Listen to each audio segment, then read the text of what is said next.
The Memory Man 550 TT is a Memory Man that has half as many delay chips in it. So what's the end result of that?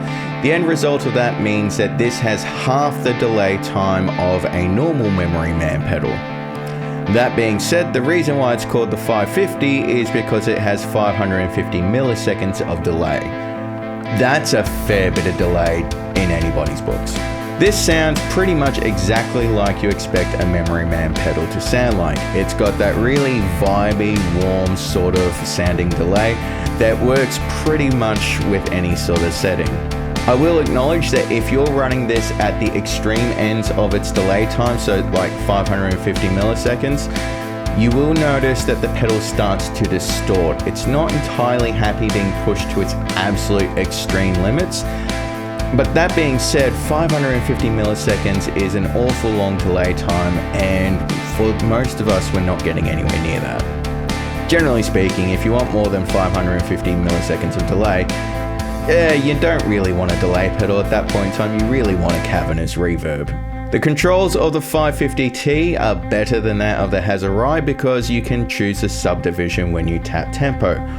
Also, it has an effects loop, so it has all the features on this pedal that the Hindsight was missing for me.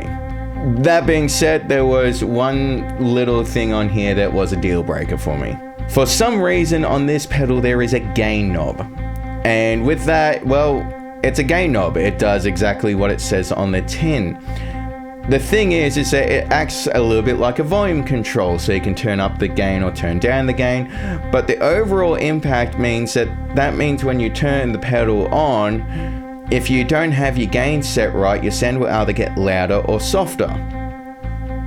Who wants that when they're using delay? Generally speaking, if we're playing with delay, we want unity volume when we turn the pedal on and off. We're not after gain staging when it comes to adding delay or echoes. We just want there to be echoes, or we don't want there to be echoes. I don't understand why this has a gain setting, and to be honest, I found it really obtrusive. The gain control for me made it really difficult to get unity volume and to make it really consistent in all settings. You may have a completely different experience, or you may have a reason why you want to gain control in your delay pedals. However, for me, I found it more of a crutch than it was anything helpful. Which, to be honest, it was a total shame for me because I loved this pedal. This was probably my favorite sounding delay pedal out of all the ones I've tried. And it has all the features that I want from it. It's got an effects loop, it's got tap tempo, it's got subdivision control, it's got everything on there.